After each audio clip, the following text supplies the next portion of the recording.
안녕하십니까. 행복한 아침 이재용입니다. 안녕하세요. 장예인입니다. 어제까지 잘 쉬셨죠? 이제 일상으로 돌아올 시간입니다. 오늘은 10월 4일 수요일이고요. 날씨부터 알아보도록 하겠습니다. 마지연 기상캐스터. 네, 상암동에 나와 있는 마지연입니다. 드디어 일상으로 돌아가는 첫날이죠. 속 쉰 만큼 재충전해서 내일부터 다시 힘내보시면 좋겠습니다. 오늘은 전국이 대체로 맑다가 오후부터 차차 구름 많아지겠습니다.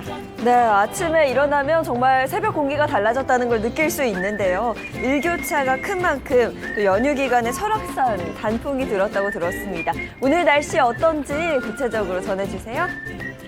네, 오늘 오전까지 내륙을 중심으로 가시거리 200m 미만의 짙은 안개가 끼는 곳이 있겠습니다. 그 밖의 지역에도 가시거리 1km 미만의 안개가 끼겠으니까요. 출근길에 감속 운전하시고 교통안전에 각별히 유의하시기 바랍니다. 오늘 오후부터는 중부지방을 중심으로 한때 비가 오겠는데요. 돌풍과 함께 천둥 번개가 치는 곳도 있겠으니 안전사고 없도록 주의해 주시기 바랍니다. 오늘 오후부터 서해안과 강원 산지, 제주에는 한때 강풍이 불겠습니다. 순간 풍속 초속 15m 이상으로 강한 바람이 부니까요. 시설물 관리 잘해주시기 바랍니다. 오늘 아침 기온은 10도 안팎으로 내려가 쌀쌀하겠습니다. 이 시각 현재 기온 살펴보면요. 서울이 14.6도, 청주 12.7도, 대구 13.8도 나타내고 있습니다. 오늘 한낮에는 서울이 23도, 광주와 대전 24도로 대부분 지역이 24도 선에 머물겠습니다. 오늘도 역시 일교차가 커서 주의해 주시기 바랍니다. 내일과 모레는 오늘보다 기온이 더 낮아진다고 하니까요. 환절기에 감기 걸리지 않도록 겉옷 챙겨주시면 좋겠습니다. 지금까지 날씨 전해드렸습니다.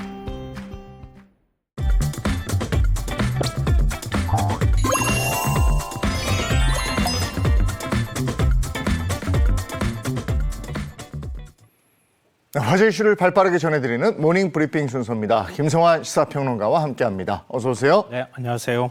네, 첫 번째 이슈부터 전해주시죠. 네, 첫 번째 이슈는 치매 노인입니다. 약을 먹지 않는다는 이유로 치매를 앓고 있는 아내를 폭행해 죽음에 이르게 한 70대 남편이 징역형을 선고받았다고 하는 소식입니다. 네, 남편이 치매 걸린 아내를 때려 사망까지 이르게 한 사건입니다. 자세히 좀 짚어주시죠. 네, 의정부지법이 상해치사 혐의로 기소된 70대 남성에 대해서 징역 3년에 집행유예 4년을 선고했는데요. 사연은 이렇습니다. 그러니까 2년 전이죠. 2021년 4월경이었는데요. 치매를 앓고 있는 70대 아내에게 약을 먹으라고 했던 모양인데요. 아내가 말을 듣지 않으니까 홧김에 아내를 폭행했다고 합니다. 이후 아내는 집을 나간 뒤에 실종된 상황이었는데요. 결국 숨진 채 발견이 됐습니다. 근데 경찰이 사건을 조사해 보니까 아내의 사인이 두부 손상이었다고 합니다. 그러니까 폭행으로 인해서 아내가 결국은 이제 숨지게 됐다. 이렇게 혐의를 적용을 해서 결국은 이제 상해치사 혐의를 적용하게 된 건데요. 하지만 재판부는 말씀드렸던 것처럼 실형이 아니라 집행유예를 선고했습니다. 근데 왜 그러냐 이렇게 봤더니 평소 계속 학대를 했던 것은 아니었던 것 같습니다. 그러니까 70대 남편이 요양보호사 자격시험을 준비할 정도로 오랜 기간 동안 아내를 병간호해왔다. 이런 점을 감안했다고 하고요. 또 초기 치매를 본인 스스로도 앓고 있는 상황이었다 그래요. 가족들이 탄원서도 제출한 점을 감안해서 징역형을 선고하긴 했지만 집행유예를 선고한다라고 밝혔습니다. 그리고 또 어제 치매로 추정되는 노인을 아파트 난간에서 구조한 일이 있었다고요? 그러니까 추석 직후에 이런 말씀 드리기가 좀 그런데요. 아마 많은 분들이 부모님 상태 보시고 네. 치매 문제나 이런 것들에 대해서 얘기하셨을 것 같아요. 한번 좀 관심 가져보시면 어떨까 싶은데요. 어제 경기도 김포에서 있었던 일입니다. 아침 한 9시 무렵이었는데요. 119로 아파트 10층 난간에 할머니가 앉아있다 이런 신고가 접수가 됐습니다.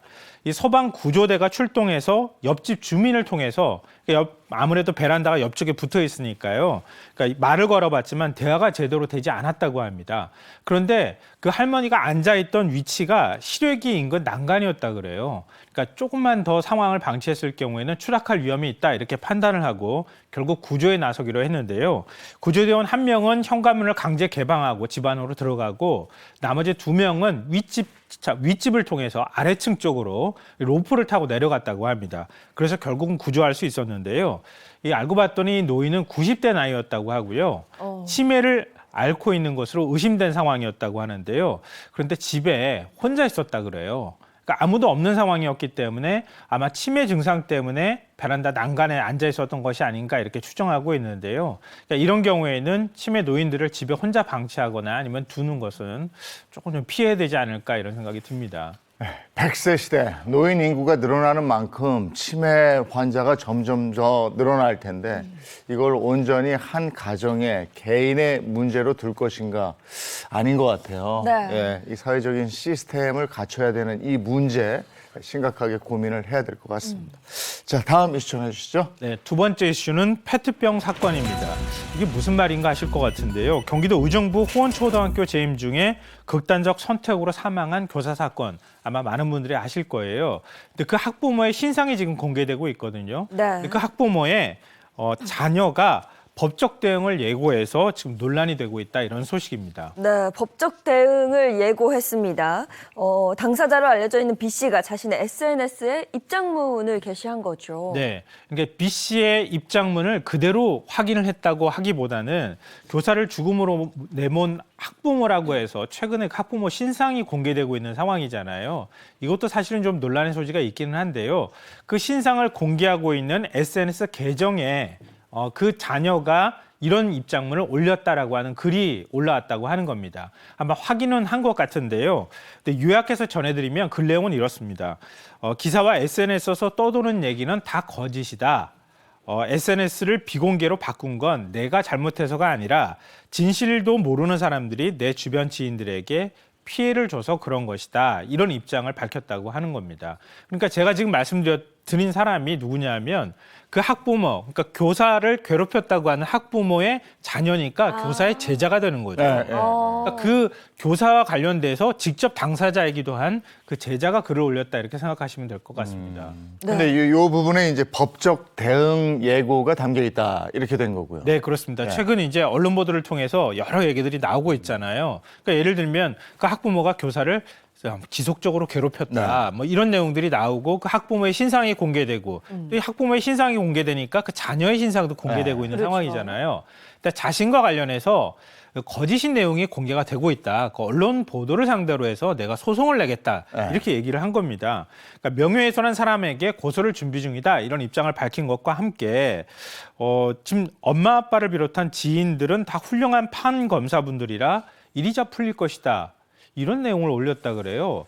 제가 다른 거는 뭐 요즘 사적 보복이나 이런 것들은 좀 문제가 있다고 얘기를 하잖아요. 아무리 그렇다 하더라도 정확하게 사실관계를 확인하지 않은 상태에서 학부모를 무작정 신상 공개하면서 비난하는 것도 우리가 좀 경계해야 될 일이긴 한데요. 만약에 그 제자, 그러니까 학부모의 자녀가 억울하다고 글을 올렸다 하더라도 엄마 아빠의 지인들이 다 훌륭한 분이고 판검사들이기 때문에 이리자 풀릴 것이다. 이런 내용의 글을 올린다고 하는 것은 좀 인식에 문제가 있지 않을까 이런 생각이 좀 듭니다. 근데 어쨌든 법적 대응을 예고했고 이렇게 쓴 걸 보니까 법적 대응을 할 것 같은데 네. 그러면 어쨌든 더 확실하게 밝혀질 거니까. 그렇죠. 법적 대응을 하게 되면 그렇죠? 사실관계를 확인해서 네. 진짜 명예훼손 여부가 있는지 없는지를 파악을 해야 되잖아요. 네. 그러니까 만약에 법적 대응을 하면은 진짜 이 사건이 그러네. 수사에 들어가게 되는 네. 거죠. 오히려 그게 본인한테 유리할까? 이런 생각도 좀 들기는 합니다. 이건 진짜 지켜볼 일입니다. 네, 맞습니다. 네. 다음 이슈 전해 주시죠. 세 번째 이슈는 사관학교입니다. 군 간부를 육성하는 사관학교 입학 경쟁률이 떨어지고 있다. 이런 소식 혹시 들어보셨는지 모르겠는데요.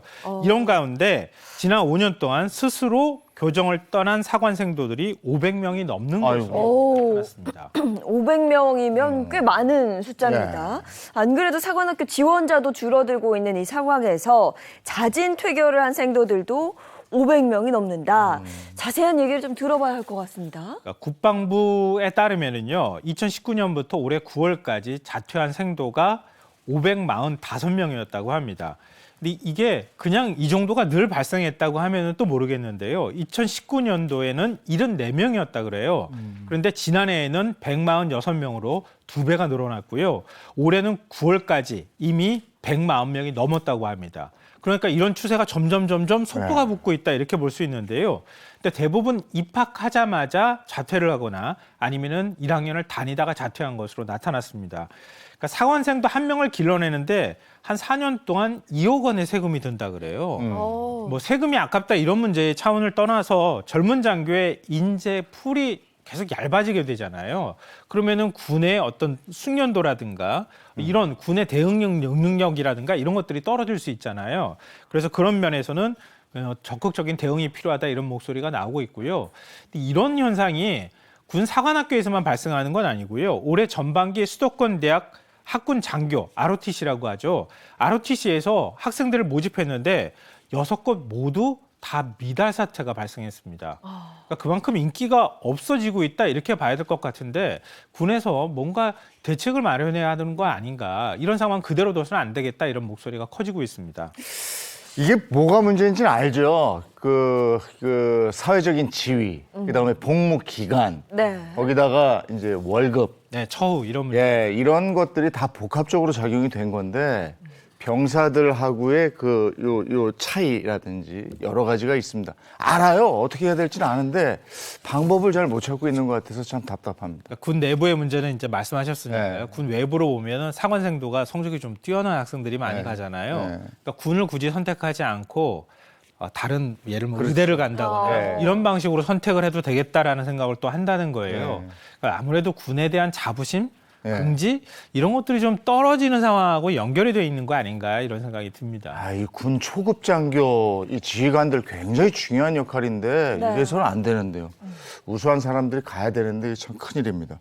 다음 이슈 전해주시죠. 네, 네 번째 이슈는 집배원 범죄입니다.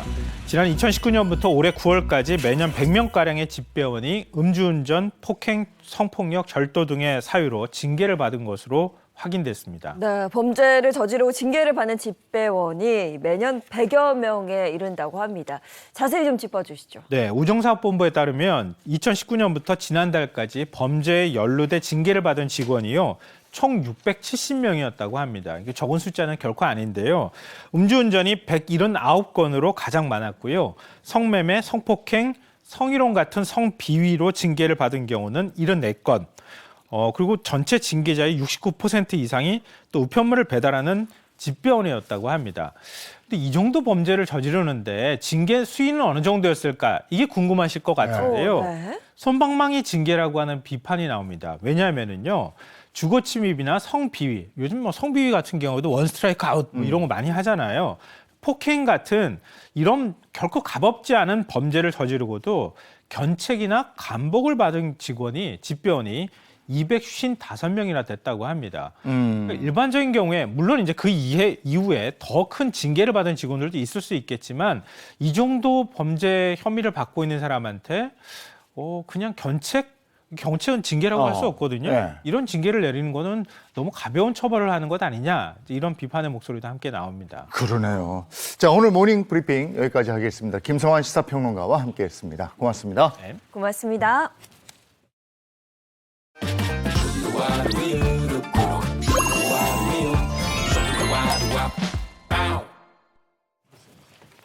자, 재용 MC, 제가 퀴즈를 하나 드릴 네. 텐데요. 한번 맞춰보세요. 제가 내는 퀴즈의 키워드를 듣고 어떤 도시인지 맞추시면 됩니다. 네. 자, 남한산성, 모란시장, 테크노밸리. 아이, 너무 쉬운 너무 문제 쉬워. 아니에요. 남한산성 모란시장 테크노밸 경기도 성남시 얘기하는 거예요. 아우, 맞습니다. 경기도 성남시와 관련해서 오늘 아주 자세한 이야기 해주실 아주 특별한 분을 이 자리에 모셨습니다. 신상진 성남시장님, 어서 오세요. 네, 안녕하세요. 네, 반갑습니다. 네, 반갑습니다. 4차산업 특별도시 시장 신상진입니다. 네, 네. 반갑습니다. 전에 뵀을 때보다 더 젊어지신 것 같아요. 나이 먹을 시간이 없네요. 아니, 정말 워낙 바쁘신 이유가요. 이번에 성남시에서 시승격 50주년을 맞아 성남의 대표 명소인 탄천에서 성남 페스티벌을 개최한다고 네, 들었습니다. 예, 우리 이번에 저희 성남시가 시승격 50주년이 됩니다. 이러한 뜻깊은 해에 저희가 시민들과 함께하는 그런 행사를 10월 달에 집중적으로 마련했습니다. 10월 5일 날은 저녁에 탄천운동장 탄천 주변에서 네. 드론 2,000대를 띄워가지고 드론 쇼를 합니다. 그리고 또 금난세 우리 성남시 상임지휘자가 네네. 이제 시립교향악단 그래서 음악과 함께 드론 쇼를 관람할 수가 있죠. 예, 그리고 무료입니다, 전부. 그리고 이제 또 탄천에서 우리 야탑동 그 근처 탄천에서 김태형 감독이 하는 우리 성남 페스티벌, 그 성남 페스티벌은 한 장소에서가 아니라 이제 수상 무대로 한 탄천에서의 그 융복합 예술 공연과 성남시 각 지역에서 또 함께 그런 여러 가지 예술들이 총괄해서 이렇게 진행이 돼서 아마 10월은 성남시로 아마 시민들이 행복한 한 달이 되도록 노력하겠습니다. 네, 방금 그 김태용 감독이라고 하셨는데 네. 제가 아는 그분 맞는 거죠? 그 만추 만추 영화의 여고괴담 감독? 2 뭐 이렇게 감독하신 분이죠. 네. 이분이 예술 감독 맡으신 예, 거예요? 올해 7월에 네. 예술 총감독 저희가 위촉을 해서 네. 도와주고 계십니다. 예, 성남 시민들 전체 축제가 될 것 같고 또 앞으로 성남시 대표 축제로 자리매김하지 않을까 싶네요. 네, 맞습니다. 그런데 이런 축제도 사실 다 건강해야 네. 즐길 수 있는 거잖아요. 그래서 제가 요즘 그 자산 관리만큼 신경 쓰는 게 건강 관리거든요. 이게 다 연동이 돼 있어요. 자산 맞아요. 관리를 잘 못하면 그 노후가 편할 수가 없죠. 근데 노후에 건강하지 않으면 인생 자체가 힘들어지거든요. 그러니까 뭐가 먼저다 보다도 둘 다 같이 가야 되는데 무엇보다도 우리가 우선하는 건 건강 아니겠어요. 네. 그래서 성남시에서도 맨발 황토길 조성을 한다 이런 얘기 들었어요. 네. 저희 성남시에서 올해 7월부터 네. 현재 위례공원이라든가 또 대원공원, 수진공원, 율동공원, 중앙공원에서 4개를 이제 맨발 황토길 개장을 했습니다. 그리고 10월에는 이제 구미동에서 개장하고요. 또 내년에는 이제 판교동을 비롯해서 4곳을 더 개장해서 총 10곳을 계획하고 있고요. 근데 맨발 황토길이 저도 걸어봤는데 네. 이게 걷고 나면 느낌이 좋아요. 네. 복신복신하면서. 네. 그리고 또 한 500m 또 왕복하면 1km 걷고 나면 또 세족장이 있습니다. 그래서 발을 딱 씻고 나면은 네. 아주 발이 그리고 신발 신으면 발이 뜨뜻하고 후끈후끈하고 그래서 우리 이 땅과 우리 신체의 어떤 접합, 연결이 돼서 뭔가 상당히 건강해지는 느낌. 그래서 암 환자분들이라든가 이렇게 노약자분들이 많이 애용하시고 굉장히 인기가 좋다고 그래서 주변 도시에서도 황토길을 막 만드는 붐이 일어났습니다. 네. 그래서 하여튼 많이들 이제 시민들께서 이용하셔서 생활권에 가까운 멀리 안 가셔도 이용할 수 있는 그런 걸 저희가 추구하고 있습니다. 네. 아니, 저도 맨발 걷기 하고 있는데 너무 좋아요. 요즘 맨발 걷기 열풍이잖아요. 네. 근데 성남시도 이 맨발 황토길을 만들어서 정말 시민들의 건강을 챙기는 건강 정책이 또 탄생을 했네요. 네, 거기다가 건강을 위해서 또 여러 가지 방안을 마련 중이신데 성남형 맞춤 복지 정책을 시행하고 있다 이렇게 들었습니다. 네.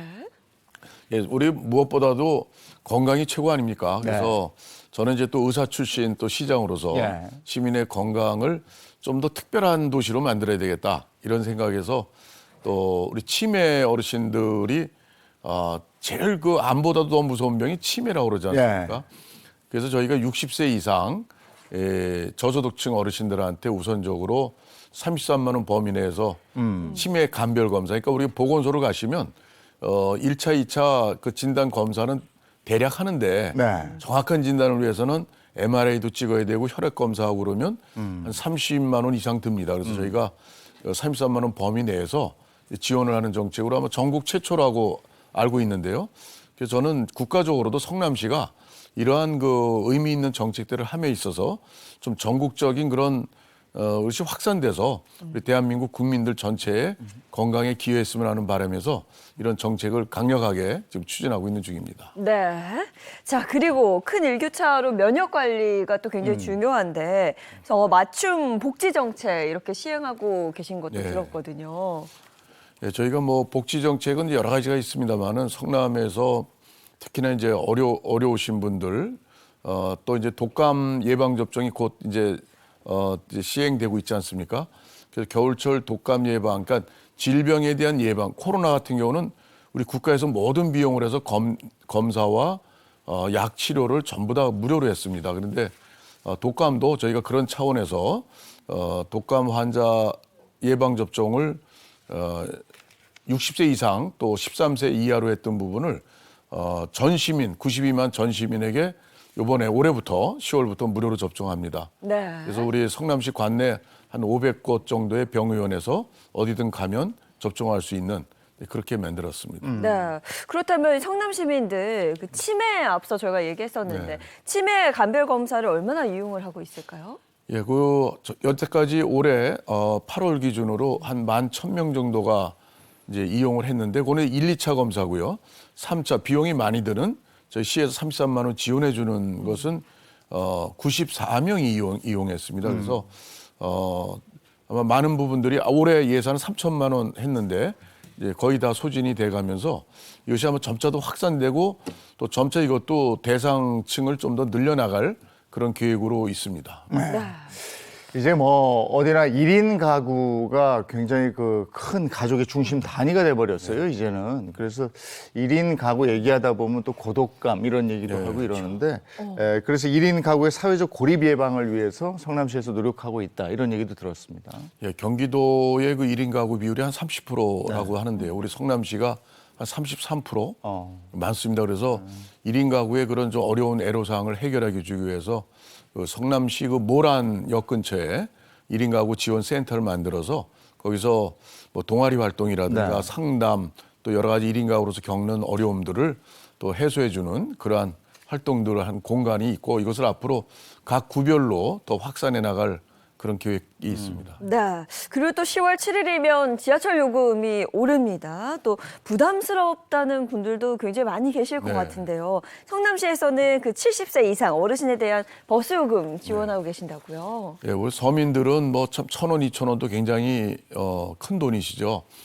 성남시에서 70세 이상 어르신들께 이 성남을 경유하는 버스들, 그러니까 광역버스, 뭐 시내버스, 마을버스 전부 해서 1년에 23만 원 범위 내에서 70세 이상이면 다 모든 분께 지원을 해드리는데요. 근데 그것은 뭐 우리 이동권 어르신들이 많이 다니시고 또 좋은 거 많이 보시고 건강 챙기시라는 의미에서 이동권 보장 차원, 그렇게 해서 올해 6월부터 이렇게 시행을 하고 있습니다. 네. 성남시 현안에 대해서 이런저런 얘기를 나눠봤는데 그 마무리하면서 이 얘기는 좀 해야 되겠다 하신 얘기 있으면 좀 해주시죠.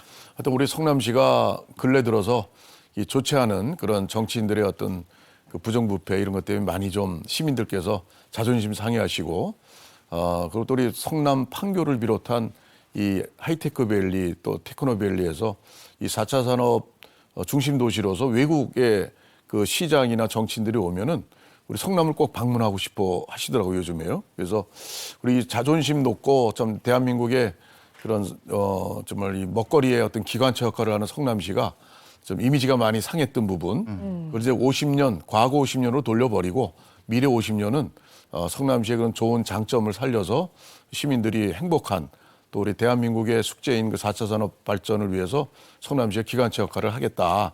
이런 의지로 우리 시민들이 함께 미래를 만들어가는 성남시가 되도록 힘을 합쳐 나갔으면 좋겠습니다. 네, 알겠습니다. 신상진 성남시장과 성남시에 대해서 알아봤습니다. 시장님 고맙습니다. 네, 감사합니다. 고맙습니다.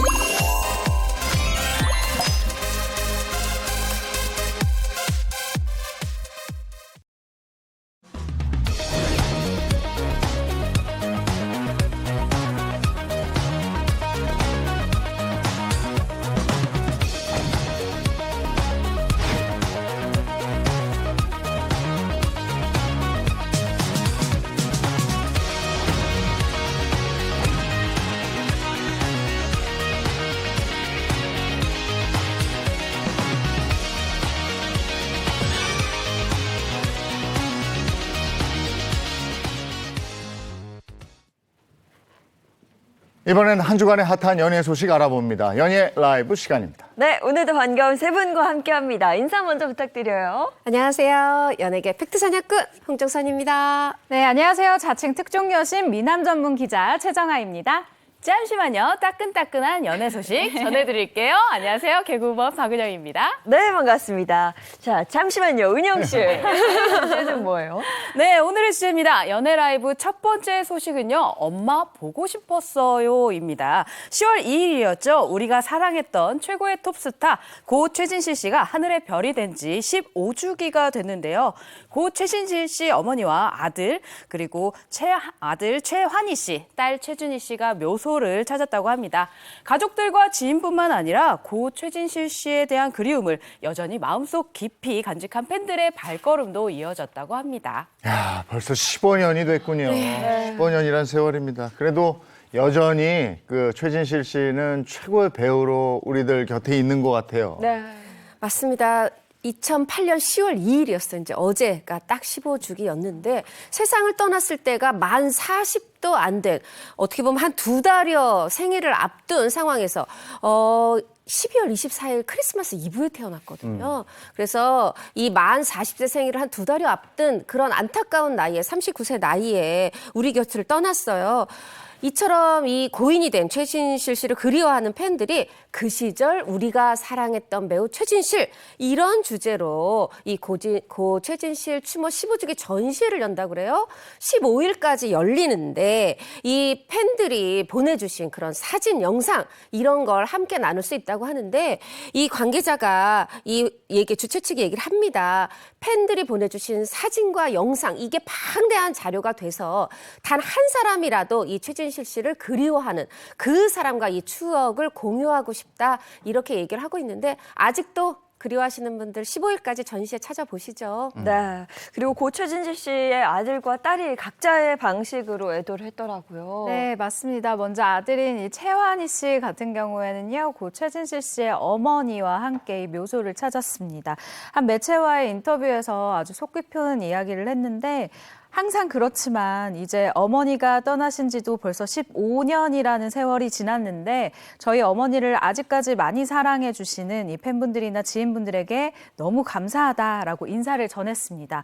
이어서요, 나는 아들인데도 15년이 지나니까 가끔 까먹을 때도 있고, 와, 벌써 이렇게 됐네 할 때도 있다. 그런데 이렇게 매년 찾아와 주시니까 너무 감사하다라고 하면서 다시 한번 이 팬분들에게 고마운 마음을 전했습니다.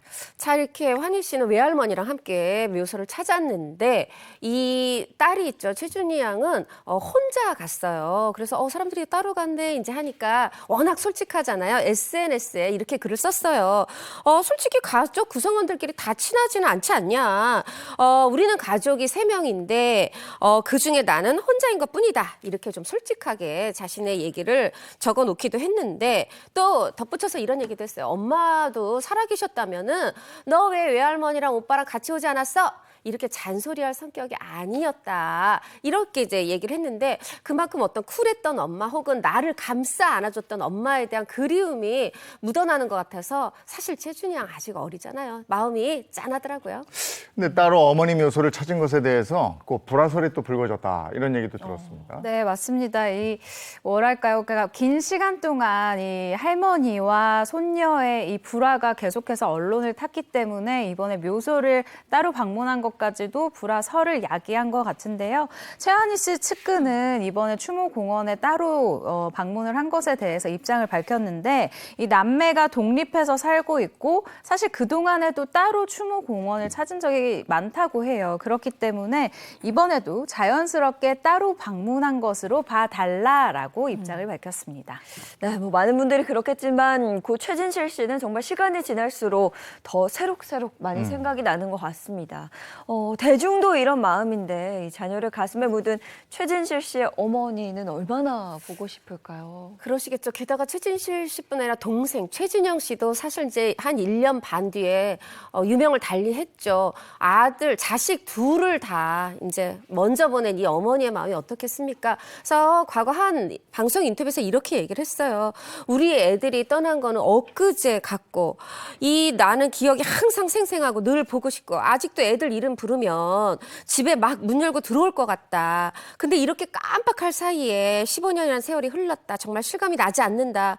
세월이 가면 다 잊힐 줄 알았는데 새록새록 생각이 많이 나고 너무너무 보고 싶다 했는데, 정말 자식 먼저 보낸 이 부모님, 사실 정말 묘를 이 가슴에 만든다고 하잖아요. 이 어머님이 또 마음에 그렇게 자식이 있다 보니까 굉장히 정말 안타깝습니다. 네, 이어서 두 번째 연예 소식입니다. 네, 연예라이브 두 번째 소식입니다. 모델료 내놔 소송을 했지만 오히려 물어준 김호중 씨입니다. 가수 김호중 씨가 광고 계약 업체에 미지급된 모델료를 요구를 했다가 오히려 계약 불이행에 따른 반환금 9천만 원을 물어준 사실이 뒤늦게 밝혀졌다고 합니다. 김호중 씨가 광고 모델료를 더 받아야 된다 이래서 소송을 냈는데 오히려 받은 돈에서 저쪽에 주게 생겼다 이거예요, 지금? 네, 맞습니다. 김호중 씨가 모델료를 다시 반환해야 하는 이유, 아무래도 업체 측보다는 이 법원의 이 판결을 좀 더 중요시하게 볼 수밖에 없는데요. 이 입대가 결정된 시점을 신속하게 알리지 않았기 때문으로 알려져 있습니다.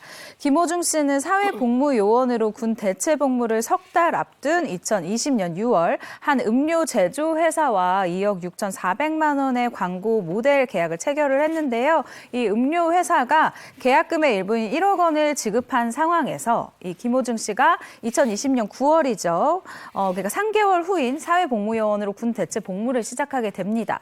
근데 이후에 2021년 5월 김호중 씨가 남은 1억 6,400만 원을 받지 못했다라고 하면서 이 음료 회사에 소송을 제기를 했는데 이렇게 해서 이 법적 다툼이 시작이 된 사건이기도 합니다. 근데 보통 입대를 하면 이런 공식 활동이 연예인으로서는 없는 거잖아요. 그렇기 때문에 광고 계약은 좀 신중할 것 같은데요.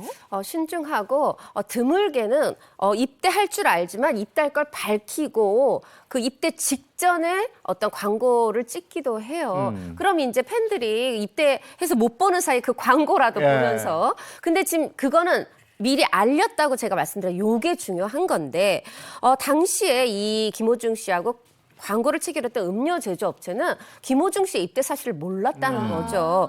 몰랐고 그래서 부당 이익금 반환 요구 반소 말하자면은 김호중 씨가 돈 내주세요 하고 소송을 내니까 맞소송으로 대응을 한 겁니다. 이에 대해서 재판부는 계약이 3개월도 지나지 않은 시점에서 이 김호중이 입대할 것은 도저히 예상할 수 없었다고 본다. 그렇다라면 이 원고는 김호중의 입대가 결정된 사실에 대해서 최대한 신속히 이 피고 제조업체 측에 알렸어야 됐는데 그런 의무가 있었는데 그렇게 하지 않았다. 이렇게 판시를 했어요. 그래서 1억 6,400만 원 돌려주세요 했는데 오히려 먼저 받았던 1억 중에 9천만 원을 내주게 된 겁니다. 그러니까 법원은 음료 회사가 제기한 맞소송을 받아들인 건데 여기에 대해서 김호중 씨 측은 어떤 얘기를 합니까? 그렇죠. 소속사 입장을 당연히 전해야 되는데요. 김호중 씨의 소속사 입장은 이러합니다. 일단 한 매체를 통해서 음료 제조업체에게 김호중 씨의 입대에 대한 계획을 전달을 했다라는 거예요. 그러니까 이 부분이 이야기가 맞지가 않는 거죠. 그리고 군입대 이후에 이 김호중 씨의 이미지를 활용해서 이 제품을 광고하는 것을 우리가 확인하게 됐다. 그래서 우리가 미지급 모델료를 청구를 하는 과정에서 이게 좀 잘 안 됐었나 봐요. 그래서 소송까지 진행하게 됐다라고 밝혔고요. 이에 미지급 모델료를 청구하는 과정에서 소송까지 진행하게 됐는데 법원에서 일부 금액을 반환하라는 결정에 우리 소속사 같은 경우에는 이의 제기 없이 바로 금액을 전달했다라고 밝혔습니다. 알겠습니다. 이어서 세 번째 연예 소식 소개해 주세요. 네, 연예라이브 세 번째 소식은요. 자수 끝 복귀 시도인 건 황영웅입니다. 사생활 논란으로 또 무리를 일으켰었던 황영웅 씨가 미니 앨범 발매를 예고하며 복귀를 알렸는데요. 이에 갑론을박이 이어지고 있다는 소식입니다. 근데 복귀 소식 듣고 팬들의 움직임은 바빠졌다고요. 그렇습니다. 10월 발매가 예정인 황영웅 씨 이 미니 앨범을 응원을 하기 위해서 황영웅 씨의 공식 팬카페에서 이런 운동을 펼치고 있는데요. 황영웅 미니 앨범 1차 공동 구매가 진행이 되고 있어요. 그런데 3일 오후 5시까지 모인 금액이요. 무려 24억 원을 돌파했다고 합니다. 사실 기자인 저도 너무 놀라운 금액이기도 한데요.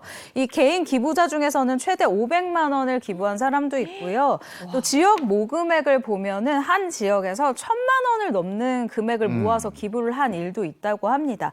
이처럼 황영웅 씨 팬덤이 이렇게 기부를 24억 원까지 모은 이유가 뭘까라고 살펴봤더니 앨범이 100만 장이 팔렸으면 좋겠다. 밀리언셀러라고 하잖아요. 있는데요. 앨범 발매를 했을 때 그 일주일 기간 동안 팔린 이 초고, 이 초동 기록량이 100만 장이 넘으면 언론에 또 기사가 나고 이게 가요계 역사에 또 길이 남게 됩니다. 그러니까 이 부분을 노리고 아마 팬덤에서 이 공동 활동을 시작한 게 아닌가라고 추측이 되어지고 있습니다. 네. 그러면 그게 궁금하네요. 모금액이 24억 원이면 앨범을 총 몇 장 정도 살 수 있는 건지. 이게 정식 판매가는 22,000원인데 이게 기부 공구를 하면 30% 할인을 해준다 그래요. 그래서 15,500원, 앨범 한 장에 15,500원에 살 수 있다 그래요. 그래서 24억이면은 그럼 몇 장을 살 수 있느냐? 한 15만 장은 넘게, 16만 장은 못 되게. 제가 좀 계산기로 두드려봤더니 정확히 한 15만 4,800장 살 수 있더라고요. 아니 24억 원으로 어떻게 보면 겨우 15만 뭐 하여튼 16만 장 못 되게 좀 사는데 이거를 100만 장 산다. 저는 너무 이게 막 기함이 할 그쵸. 정도의 금액인데 이게 근데 어젯밤 10시에 1차는 마감이 됐고요. 2차 또 한다고 그렇게 알려졌습니다. 네네. 앨범 모금액이 24억이면 이 팬들이 어마어마하네요. 일단 가수에게 이 팬덤 숫자는 그 자신의 인기를 나타내는 척도 중에 하나가 될 텐데요. 사생활 논란이 사실 굉장히 심각했던 황영웅 씨입니다. 이 피해자라고 주장하는 분들과 어떻게 뭐 합의라던가 사과가 이뤄졌는지는 모르겠지만 어쨌든 현재 팬클럽 회원수 4만 4천 명이 넘었습니다. 트로트 가수 중에서 이 팬클럽 회원수가 독보적으로 많은 가수가 일단은 임영웅 씨예요. 이 임영웅 씨 같은 경우에는 19만 5,500명이 넘는 숫자를 자랑하고 있는데 김호중 씨의 이 팬클럽 수도 엄청납니다. 14만 명이 넘는 숫자예요. 근데 여기에 이찬원 씨, 찬또배기 이찬원 씨의 팬클럽 회원수가 약 6만 명 정도입니다. 그런데 이 황영웅 씨의 팬클럽, 공식 팬클럽 수가 4만 명 정도. 네. 그러니까 그렇게 생각하면은 사실 이 팬들의 결집력이 굉장히 이 데뷔에 비해서 빠르다. 그러니까 등장에 비해서 굉장히 빠른 속도로 모여지고 있다라고 보여지는데요. 글쎄요, 이 대표적인 많은 팬들이 유입된 팬카페로 손꼽히고 있는데 이번 미니 앨범이 어떻게 될지도 굉장히 좀 지켜봐야 하는 부분인 것 같습니다. 네. 뭐 이처럼 복귀를 예고한 가운데 자숙 중에 그러니까 복귀 그 1인 기획사를 설립했다는 얘기를 드렸습니다. 맞아요. 지난 6월에 1인 기획사 설립했는데 엄마가 대표이사고 아빠가 감사, 황영웅 씨가 사내이사로 이름을 올렸어요. 뭐 지금 팬분들은 굉장히 이 복귀랄까요? 아니면 뭐 신보 발매를 굉장히 반길 거예요. 근데 저는 이제 팬분들이 돈 많이 모아서 이 100만 장 사는 것도 중요하지만 단 한 장이라도 10장이라도 팬클럽이 아닌 분들이 사도록 그걸 또 열심히 홍보하시는 이런 방안도 좀 생각해 보시는 건 어떨까? 개인적인 의견입니다. 네, 여기까지 연예 라이브였습니다.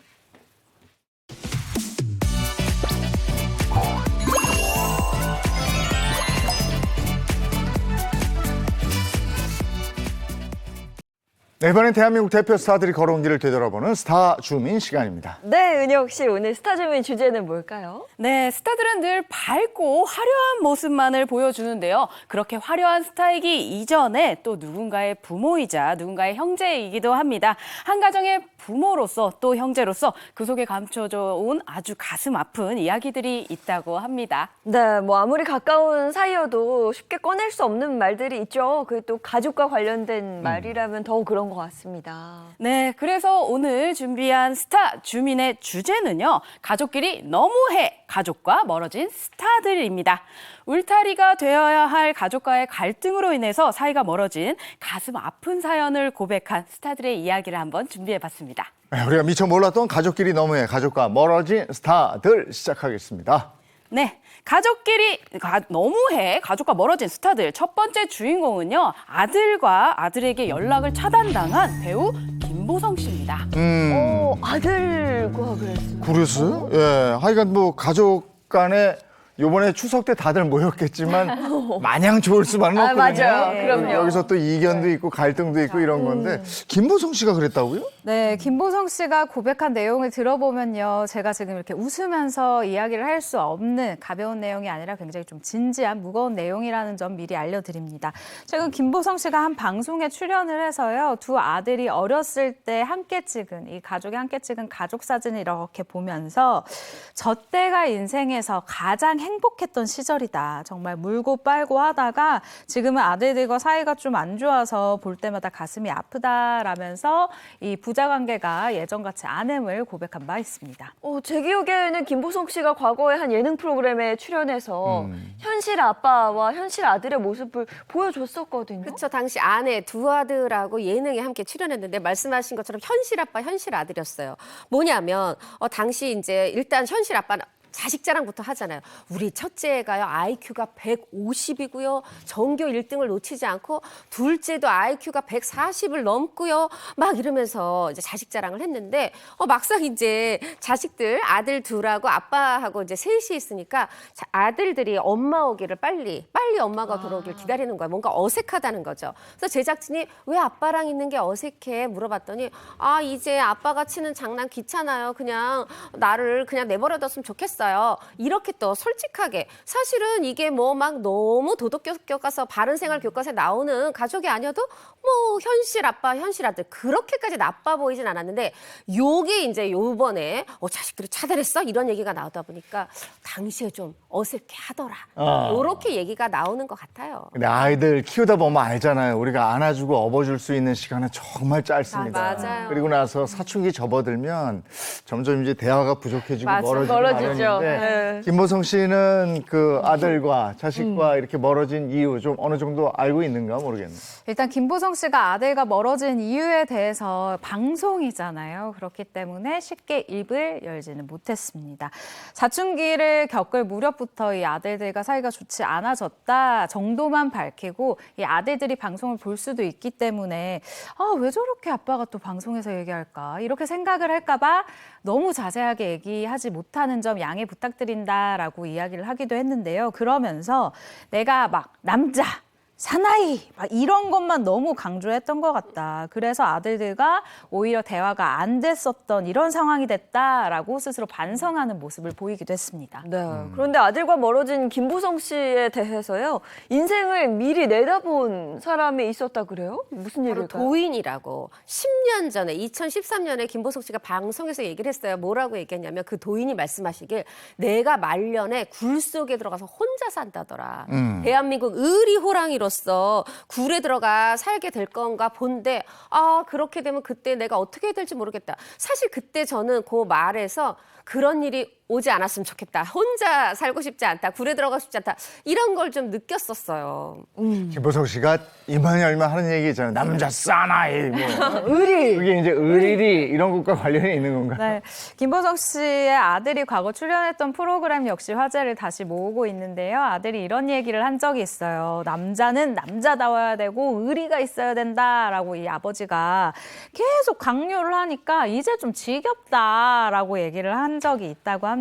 그리고요, 이 의리 말만 들어도 지겹다. 아빠가 아침에 일어나자마자 양치도 안 하고 뽀뽀를 해달라고 하는데 내가 진짜 이 의리로 뽀뽀를 해주긴 하는데 내키진 않는다라고 이야기를 해서 김보성 씨를 당황케 한 적이 있습니다.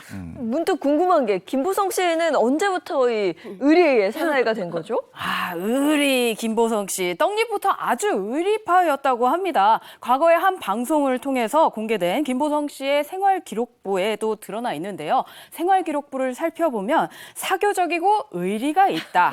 명랑케 하려나 침착성이 부족하다라며 행동 발달 사항에 적혀 있다고 합니다. 너무 신기하네요. 야, 이렇게 떡잎부터 남달랐던 그 의리남. 의리. 근데 영화도 의리하고 관련된 영화를 좋아하나 보죠. 그렇습니다. 이 김보성 씨가요, 이 내용 자체도 이 의리인 영화, 영웅봉색을 가장 좋아한다고 하는데, 이 영웅봉색 같은 경우에는 본 적도 또 이제 한 100번이 넘는다고 하고요. 또 볼 때마다 눈물을 흘릴 정도로 자신의 인생 영화라고 합니다. 이 김보성 씨에게 영화 영웅본색은 뭐랄까요, 인생의 모토라고 하는데요. 1960년대 개봉한 원작에 시나리오 판권까지 가지고 있을 정도로 이 영화에 정말 진심이라고 합니다. 야, 근데 이 의리 맨날 그러셨잖아요. 주식 투자에까지도 의리를 지키셨다고요. 아니, 그러니까 사람도 아니고 주식한테. 주식한테. 네, 맞습니다. 우리 김보성 씨 2021년 한 방송에 출연을 해서요. 10년간 갖고 있는 주식이 있다. 실질적으로 수익이 좋지는 않고 또 많이 하락했다. 종목과 의리를 지키다가 상장 폐지만 4번을 당했다고 또 오픈 고백을 한 적이 있습니다. 아니, 종목과 왜 의리를 지키세요? 그러니까. 타이밍인데. 그렇죠. 우리 최 기자도 어떻게 이 방송을 보고 주변의 분들이 주식 잘하는 분들이 추천 종목을 딱 집어줬다 그래요. 그래서 그걸 샀대요. 그랬더니 세상에 이게 말이 됩니까? 6개월마다 10배씩 뛰는 대박 종목이었다고요. 자, 그럼 이거 대박 부자 됐어야 되잖아요. 또 그 종목한테 의리를 지키다가 팔시기를 놓쳤답니다. 참 이게 그때 팔았어야 되는데. 그럼요. 주식과의 의리. 그럼 이게 평생 갈 주식이어야 되는데 이게 그렇지 못했다는 얘기 아니에요. 2021년에 한 방송에 출연을 해서 이 이야기를 했는데요. 일단 그때 기준으로 가지고 있던 주식이 하나는요. 반토막이 났습니다. 반토막이 났어요. 제가 남일 같지 않아서 이렇게 화가 나는데 반토막이 나고 또 다른 주식은요. 겨우 그나마 본전은 지키고 있다라고 밝혔습니다. 그러면서 이 상장 폐지 아까 4번을 당했다고 했잖아요. 상장 폐지 4번을 내가 맞은 것보다 더 가슴이 아픈 건 좋은 주식 정보를 들었음에도 그것을 놓친 게 너무 아깝다라고 얘기를 해서 아, 이분 주식하면 안 되겠는데 라는 생각을 했던 기억이 나는데요. 원래 주식은 남산 주식만 올라요. 맞아요. 공감됩니다. 정말 이 김보성 씨 주식가의 이 의리를 지키다가 다 놓쳤던 그리고 막대한 손해를 입었었던 이 사실 남일 같지 않습니다. 너무 안타까워요. 아, 근데 이렇게 얘기를 들으니까 왜 김보성 씨를 그 국가대표 의리남이다라고 하는지 알 거는 같습니다. 근데 이 정도면 아들들과는 굉장히 돈독할 것 같은데 왜 이렇게 대면대면 한 아유, 걸까요? 그러니까요. 너무 진짜 안타까운데 김보성 씨가 얘기를 합니다. 아들들한테 차단당했고 만나지도 않아서 어떻게 지냈는지도 모르겠다. 그저 잘 살길만을 바란다 하면서 보고 싶은 건 이제 정도가 지났다 얘기하는데 그 얘기가 뭐겠어요? 그리움의 한계치까지 간, 좀 부성애가 느껴지더라고요. 김보성 씨가 근데 아들에 대한 마음을 노래로 표현을 한 적이 있어요? 네, 2018년입니다. 김보성 씨가 아주 절절한 멜로디가 특징인 노래 아들에게라는 노래를 발표를 한 적이 있었는데요. 미처 말하지 못한 이 자신의 진심을 편지 형식을 빌려서 이 노래를 붙인 거예요. 이 김보성 씨 진심이 담긴 노래 이 아들에게 가사를 한번 보시면요. 삶에 지치고 더 힘들 때 아빠가 널 위해 기도할게 라는 가사가 있는데 이 부분이 가장 좋다라고 이야기를 했습니다. 네, 뭐 우리가 짐작했던 것보다 아들과의 사이가 좀 좋지 못한 것 같은데요. 아무래도 김보성 씨는 이 사이가 멀어진 이유가 뭐 나 스스로에게 있다 이렇게 생각을 하시는 것 같아요. 네, 제가 처음 말씀드린 것처럼 김보성 씨가 이런 고백을 하면서 자기 반성을 하고 있는 시간이 아닐까라는 생각이 드는데요. 아들과 멀어진 이유에 대해서 내 책임이다라고 이 책임을 돌리는 모습을 보였습니다. 오죽하면요. 타임머신이 있으면 내가 그때로 시간을 돌리고 싶다라고 얘기를 할 정도로 후회를 하는 모습이었는데요. 이 젊은 친구들이 보면 내가 잘못했다라고 볼 수 있다. 나도 아빠가 처음이라 미숙했다라고 이야기를 했습니다. 아마도 아들들에게 보내는 영상 편지가 아니었을까라는 생각이 좀 들기도 하는 부분이죠. 아들들도 뭐 오죽하면 지금 이렇게 거리를 두고 있겠습니까만은 제가 이제 과거에 봤던 김보성 씨가 이렇게만 사내처럼 생겼지만 눈물도 많고 마음이 진짜 약하거든요. 김보성 씨가 더 노력을 많이 하시기를 제가 또 응원해 보겠습니다. 네, 이어서 다음 스타 이야기 들어보겠습니다. 네, 가족끼리 너무해 가족과 멀어진 스타들. 두 번째 주인공은요. 친형에게 폭행당한 최홍림 씨입니다. 형이 동생을 때렸다. 최용림 씨 너무 충격이 컸을 것 같은데 아예 왕래가 없는 건가요? 그러면? 네, 오남매 중 막내라 그래요. 최영림 씨가. 근데 2021년 방송에서 얘기를 했어요. 형은 내 마음속에서 지운 사람, 나와는 관계가 없는 사람, 이런 표현을 썼어요. 그러니까 정말 뭐 이 한 30년 넘게 인연을 끊고 살아오고 있다고 하네요. 네, 이렇게 피를 나눈 형제 사이가 틀어지게 된 계기, 그 형의 폭행이었던 거죠. 네, 아마 시청자분들 사이에서는 뭐 남매, 뭐 형제, 자매를 키우시는 분들 중에서 에이구 애들끼리 때려봤자 뭐 얼마나 때렸겠어라고 생각하시는 분들이 있을 것 같은데요. 최홍림 씨의 대답을 들어보면 상상 그 이상이었습니다. 죽지 못할 만큼 맞았다. 형이 기분이 나쁘면 큰 누나부터 폭력을 가했고 그 밑으로 10대, 20대, 30대 나까지 내려오면 이제 그 매가 40대가 넘었다라고 이야기를 해서 듣는 사람들에게 정말 충격을 안긴 바가 있습니다. 그야말로 무법자가 따로 없는 건데 최영림 씨 형이 때린 이유가 뭡니까? 최영림 씨가 파악하기에는 돈이라고 합니다. 최영림 씨가 방송에서 얘기를 한 적이 있는데 물론 내가 미워서도 때렸겠지만 이제 본인을 때리면 돈이 나오기 때문에 때렸다는 거예요. 이게 무슨 말인가? 어머니 입장에서 볼 때 이 자식이 자식을 때리는 상황이잖아요. 그러면 또 이 쌈짓돈을 이게 줄 수밖에 없고 아유. 그러면 그 돈을 들고 형이 집을 나갔다가 돈이 떨어지면 다시 집에 들어왔다. 이렇게 최영림 씨가 어린 시절 가정 폭력으로 힘들었던 그때를 회상하기도 했습니다. 네, 뭐 이뿐만 아니라 최홍림 씨 가족은요, 이 형 때문에 가전제품 없이 집에서 살았다 그래요? 네, 맞습니다. 최홍림 씨에 따르면요, 최홍림 씨 가족이 가전제품 없이 산 이유가 형이 가족에게 아무런 상의도 없이 집에 있는 가전제품을 전당포에 팔아 넘겼기 때문이라고 합니다. 이를 피하려고 가족들은 또 형이 집에 올 때면 새벽부터 이 가전제품을 이웃집에 맡겨놨다고 합니다. 네, 근데 형의 이런 지속적인 폭행, 최홍림 씨가 어렸을 때뿐만 아니라요, 성인이 된 이후에도 계속 이어졌다 그래요? 4-5살 때부터 맞았는데 대학교 2학년이 돼서도 맞았다고 해요. 정말 이제 상상하기가 힘든 상황인데 최영림 씨가 이렇게 말씀하시는 거 여러분들 방송에서 보셨죠?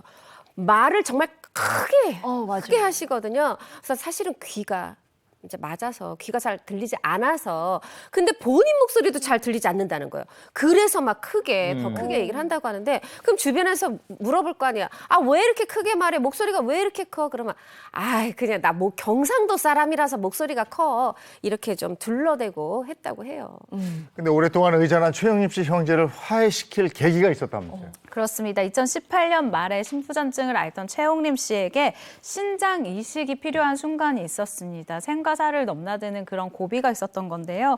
최홍림 씨의 형이요. 이때 그럼 내 신장을 이식해 주겠다라고 나서게 된 거예요. 그래서 이 최홍림 씨가 이제 형과 좀 화해가 되려나 보다. 내가 좀 너무 그 감동을 받았다. 약간 이런 방송을 했었던 것도 제가 기억이 남는데요. 하지만 이 신장 이식 수술을 하기로 한 그 당일에 수술 날짜를 잡은 그 당일에 형이 병원에 나타나지 않았다라고 합니다.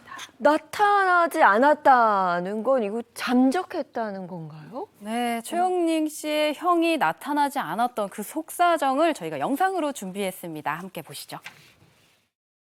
내가 준다고 나섰는데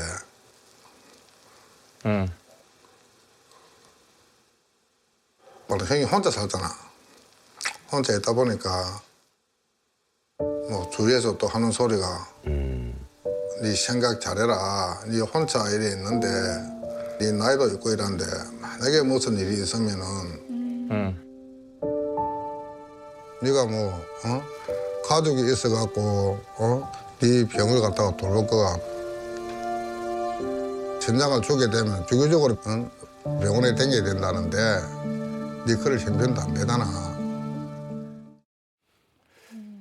네, 홀로 병원에 다녀야 하고 돈 감당을 못할 것 같아서 잠적해버렸다. 어쨌든 그 수술을 못했을 텐데 그러면 누가 해줬습니까? 네, 결국은 최영림 씨 누나가 대신 아. 이렇게 신장 이식을 해줬다고 합니다. 네, 최용림 씨는 형에 대한 이 미움이 조카의 관계에도 영향을 줬다고 하던데요. 네, 형의 아들이 이 집 마련하는데 좀 보태달라고 30만 원만 보태주세요. 이렇게 얘기를 했다는 거예요. 최용림 씨 뭐 남이 돈 꿔달라고 그래도 잘 꿔주는 사람은 유명한데 게다가 조카인데 뭐 30만 원이 뭐 그렇게 큰 돈이었겠습니까? 이게 과거 일이라고 해도. 그런데 나를 때린 형의 아들이라는 그걸로 형이 미우니까 나를 때린 형의 아들이야 이 이유만으로 조카의 부탁을 거절했다고 그래요. 만약에 다른 조카가 부탁했으면 30만 원이라 300만 원도 꺼줬을 텐데 사실 이제 이 마음은 최용림 씨도 나는 늘 참고 나는 다 양보해야 돼 사실 좀 이러고 싶지 않았던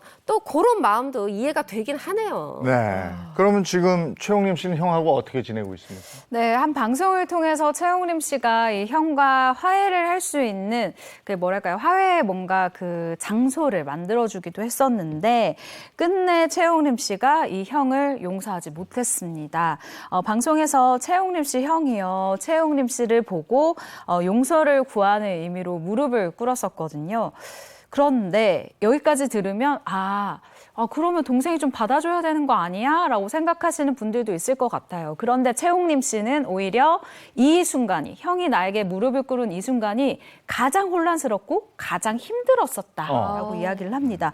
왜냐하면 입장 바꿔 생각해보면 나는 아직 상대방을 용서할 준비가, 마음의 준비가 아무것도 되지 않았고 이 이야기가 아직은 변명으로밖에 들리지 않는데 갑자기 사람들 보는 앞에서 무릎을 꿇어버리니까 나 이거 어떡하지? 나 이거 어떻게 해야 되지? 라는 생각이 먼저 들었다는 거예요. 그러면서 또 반면에 내가 방송인이기 때문에 내가 형을 용서를 하지 않으면 이 방송을 보는 시청자들이 또 나를 어떻게 볼까? 나를 나쁜 놈으로 보지 않을까라는 이 걱정이 됐기 때문에요.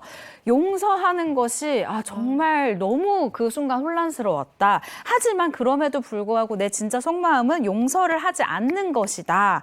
솔직한 이 마음을 나타내기도 했는데 저는 이 최용림 씨의 이야기가 저는 정말 이해가 되는 부분입니다. 네, 그래서 보시는 분들도 다 이해하고 오히려 응원을 하지 않았을까 싶은데 최용림 씨처럼 이런 뭐 비슷한 고민을 갖고 계신 분들 이게 그냥 화해를 하고 이해를 하는 게 과연 맞을까? 이런 생각을 하실 것 같거든요. 주변에서 본인하고 비슷한 고민을 한 사람들이 나도 우리 형하고 이런데 어떻게 해야 돼요? 이렇게 상담을 하면 최용림 씨가 이렇게 얘기를 한다 그래요. 아니 뭐 형제 사이라고 이렇게 좋지 않으면 보려고 노력하지 말고 차라리 서로 멀리 살면서 안 보고 살면서 잘 되라고 기도를 하는 게 좋을 것 같다. 화해하려고 노력하지 마라. 근데 어떻게 보면 이제 이게 모든 형제들에게 해당되는 얘기는 아닐 거예요. 좀 더 얕은 뭐 좀 상처가 있을 수도 있고 회복이 가능한 상처인 형제일 수도 있는데 저는 여기서 최용림 씨의 뭐 조언이 맞았다 이거보다 최용림 씨가 정말 상처가 가슴 깊구나 이제 그게 보이더라고요. 저는 이렇게 얘기하고 싶어요. 만약 최용림 씨가 정말 용서하지 않는 게 지금 본인한테 상처가 덜 되면 그렇게 하시는데 또 어느 순간 만약에 용서하는 게 본인의 상처를 덜어내는 일이 있으면 또 그때는 용서를 하셔도 좋다. 좀 원하시는 대로 하라고 말씀드리고 싶네요. 네. 최용림 씨 요즘 활발하게 활동하던데요? 네, 맞습니다. 최용림 씨는요, 개그맨, 그러니까 방송인으로 활동한과 동시에 KPGA 이 프로 골퍼, 그리고 트로트 가수로도 인생 산막을 아주 확 열었습니다. 사랑도 인생도 아끼지 말고 즐겁게 살자라는 메시지를 담은 세미트로트곡 아끼지 마를 발표했는데요. 아껴서 뭐해? 돈도 사랑도 인생은 한 끗 차이. 아껴서 뭐하랄꼬? 이 늙어지면 후회할 거야. 라는 아주 이 현실 공감형 가사 그리고 중독성 있는 멜로디 호소력 짙은 이 최용림 씨의 사연 담긴 목소리가 만나서 내적 흥을 막 이 폭발시키거든요. 저 오늘 이 노래 들으면서 저 마침 이번에 월급이 또 들어왔는데 한번 신나게 한번 맛있는 거 먹어보겠습니다. 예. 네. 아유, 좋습니다. 저도 이 노래 들으면서 쇼핑 한번 하겠습니다. 한번 해보겠습니다. 아니 지금 맛있는 거 먹고 쇼핑하는 핑계를 최용림 씨 노래에 대는 건가요? 아끼지 마요. 자, 이어서 다음 스타 이야기도 한번 들어보겠습니다. 네, 가족끼리 너무해 가족과 멀어진 스타들 다음 주인공은요. 엄마와 형에게 배신을 당한 배우 류승수 씨입니다. 저도 사실 류승수 씨 이야기 접하고 많이 놀랐습니다. 그동안 얼마나 힘들었을까요? 네, 제가 개인적인 친분이 있는데 제가 기자가 되기 전에 제가 이 기자 길을 걸어도 될까요? 라고 상담을 처음 했었던 사람이 바로 배우 류승수 씨였어요. 그래서 되게 좋은 이야기를 해주면서 본인의 이제 아픈 이야기를 살짝 해주셨던, 뭐 간간히 해주셨던 이야기도 기억이 나는데요. 일단 류승수 씨 많은 분들이 알고 계시지만 이 공황장애를 앓아서 정말 죽기 딱 일보 직전의 공포를 경험을 한 적이 있습니다. 이 공황장애는 사실 좀 오래 안고 있었던 병이기도 한데요. 심지어 4년 동안 집 밖으로 나가지 못할 정도로 굉장히 힘든 시간을 겪기도 했었던 배우입니다. 그런데 지금까지도 이 류승수 씨를 괴롭혔던 이 공황장애의 원인이 가족, 그러니까 본인의 이 어머니 때문이었다라는 충격적인 이야기를 고백해서 많은 시청자들의 안타까움을 사기도 했습니다. 류승수 씨 공황장애 원인이 어머니 때문이라는 건가요? 네, 류승수 씨가 뭐 얘기를 한 거예요. 어머니가 류승수 씨가 어릴 때 가정을 버리고 이제 도망을 간다고 하죠. 집을 나가신 겁니다. 이게 이 워딩 자체는 말 자체는 어린 류승수 씨 입장이죠. 그런데 그러고 나서 사실 그럼 어렸을 때 왜 엄마가 집을 나갔을까? 우리를 왜 버렸을까? 이런 이유를 모를 텐데 사실은 안 보면 좋았을, 목격하지 말았어야 될 장면을 목격했다고 그래요. 그 뒤에 상황은 이렇습니다. 이렇게 횡단보도 건너려고 이렇게 차 기다리다가 신호 기다리다가 횡단보도 건너는데 이렇게 딱 차 신호 대기하는 차를 보게 됐잖아요. 근데 거기에 한 회색 승용차가 있었는데 거기에 조수석에 엄마가 있더라는 거죠.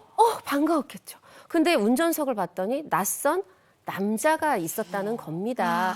어린 마음에 그 남자가 누구냐가 그렇게 중요하지도 않겠지만 또 어떤 관계인지도 또 보였겠죠. 사실 만약에 어머니가 그게 택시를 타고 있는 거거나 버스를 타고 있는 거거나 이랬으면 막 가서 엄마 돌아와줘, 돌아와 이렇게 말을 했을 텐데 류승수 씨 얘기입니다.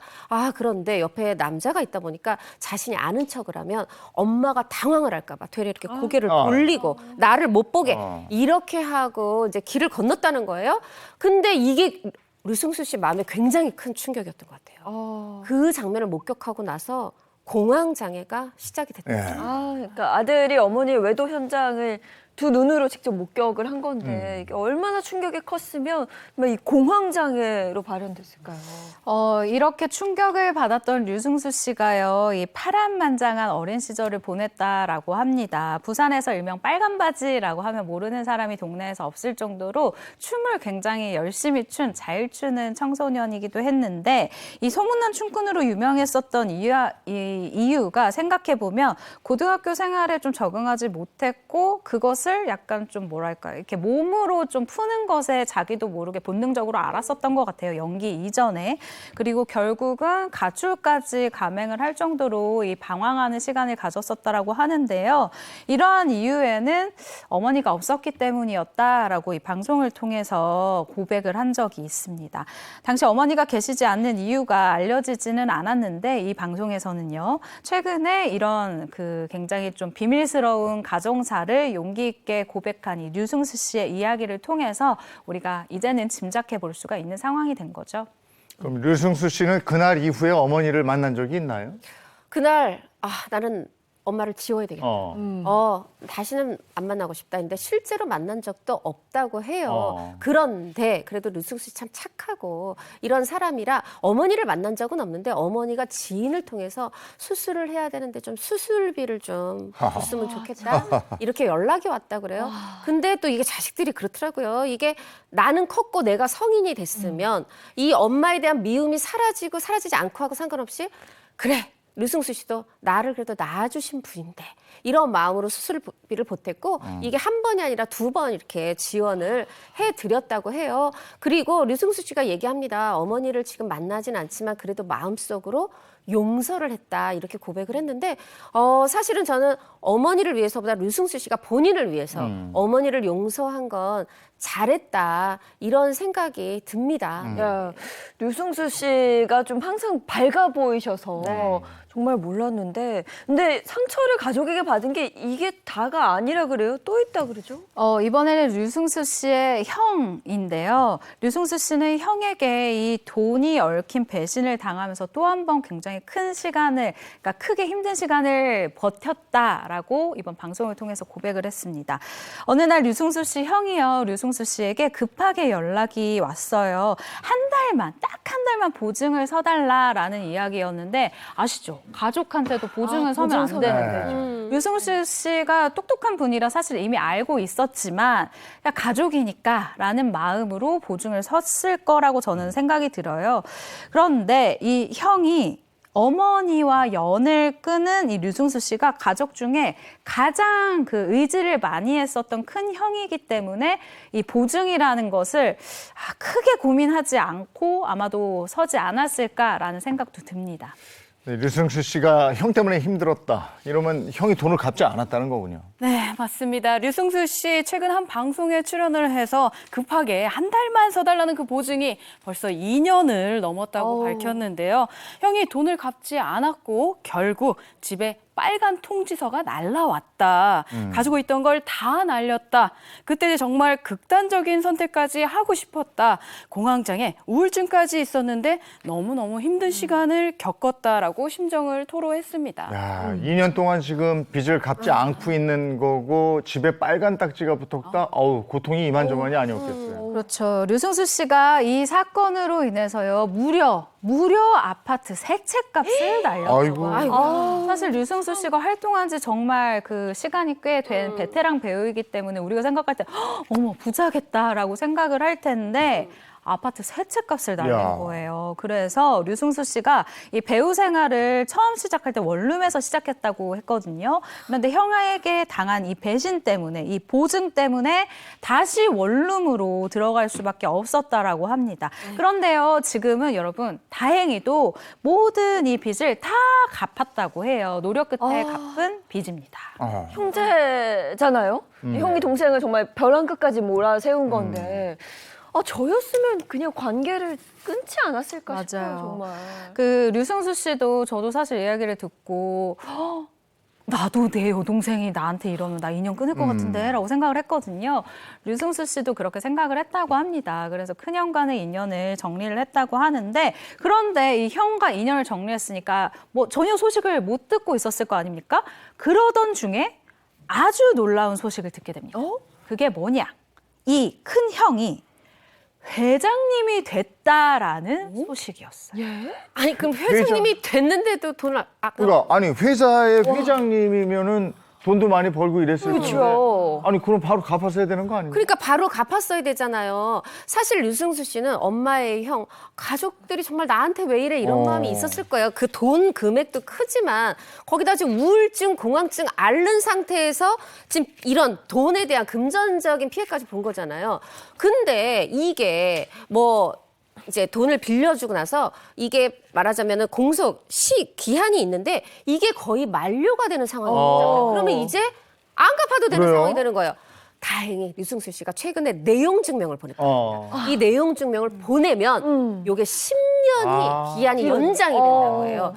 아이고 그 돈 꼭 받으셨으면 좋겠고 형님도 이제 좀 살만하시면 동생 좀 갚아주시면 그러게. 맞아. 그러니까요. 그렇게 힘들게 그 빚 갚으면서 살았는데, 그러면 안 되죠. 그리고 류승수 씨가 정말 대단하다고 생각이 드는 게요. 남은 가족인 아버지를 위해서 정말 최선을 다해서 열심히 살았다 그래요. 네, 맞습니다. 류승수 씨에게 이제 남은 가슴 아프게 안한 유일한 가족, 아버지를 좋은 집에다가 또 모셨습니다. 그런데 형의 배신으로 인해서 또 월세방으로 모시게 됐다고 합니다. 그래서 아버지라도 좋은 집에 모셔드리고 싶어서 아주 꾸준히 노력을 했고 또 잡다한 일까지 가리지 않고 닥치는 대로 했다고 합니다. 네, 이런 가정사를 고백한 류승수 씨. 특별한 이유가 있었을까요?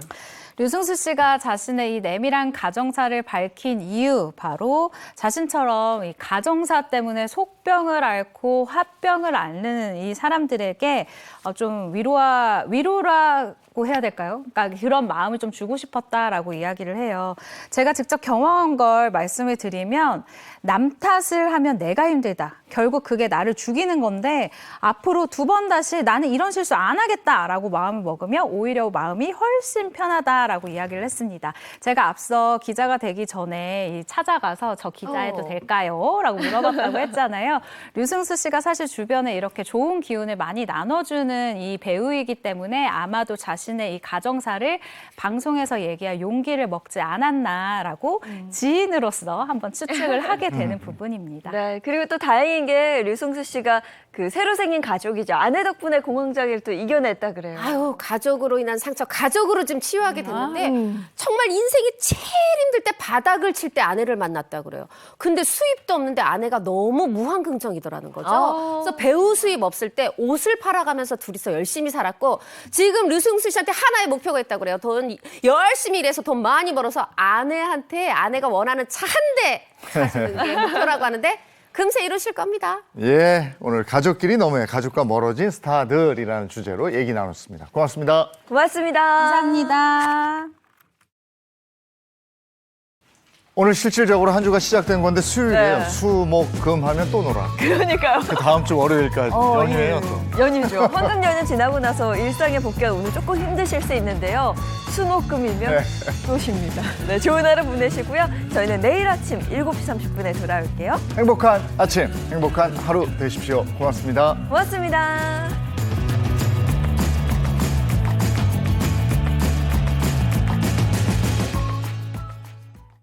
채널 A